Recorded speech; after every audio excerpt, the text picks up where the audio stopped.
Hello friends, जय माता दी। आज है नवरात्रि के 5वें दिन। तो आइए नवरात्र के 5वें दिन हम सब सुनते हैं स्कंद माता की कथा। या देवी सर्वभूतेषु मां स्कंद माता रूपेण संस्थिता। नमस्तस्यै नमस्तस्यै नमस्तस्यै नमो नमः। नवरात्रि के 5वें दिन माँ स्कंद माता की पूजा करने का विधान है। साथ ही इन्हें दयालु माना जाता है। कहते हैं कि देवी दुर्गा का यह स्वरूप माता तप को परिभाषित करता है।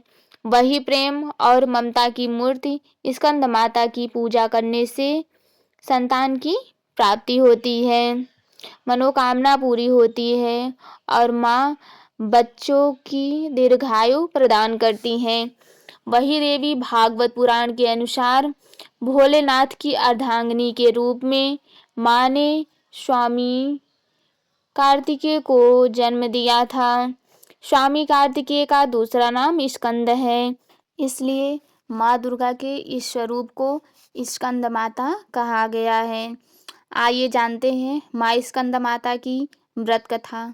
प्राचीन कथा के अनुसार तारकासुर का एक राक्षस ब्रह्मा जी को प्रसन्न करने के लिए कठोर तपस्या कर रहा था। इस कठोर तप से ब्रह्मा जी प्रसन्न हुए और उसके सामने आए और ब्रह्मा जी से वरदान मांगते हुए तारकासुर ने अमर रहने का वरदान मांगा।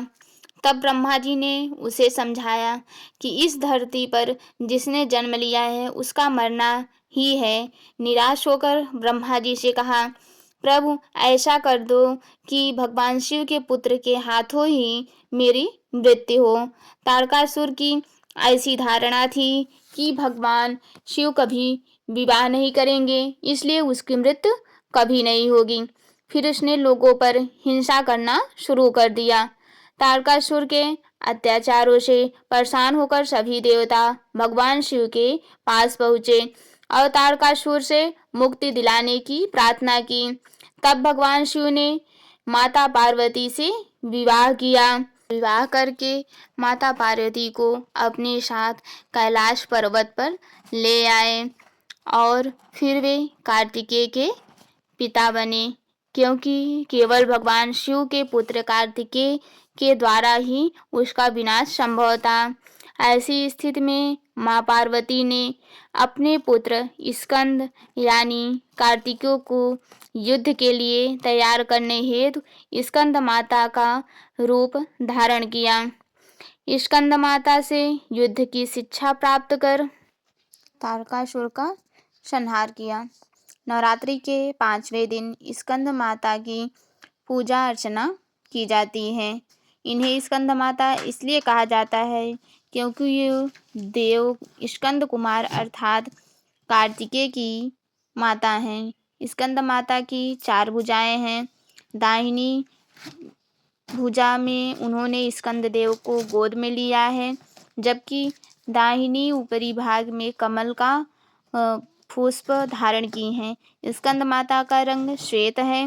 ये सदैव कमल के पुष्प पर विराजमान रहती हैं, जिसके कारण इन्हें पद्मासना के नाम से जाना जाता है।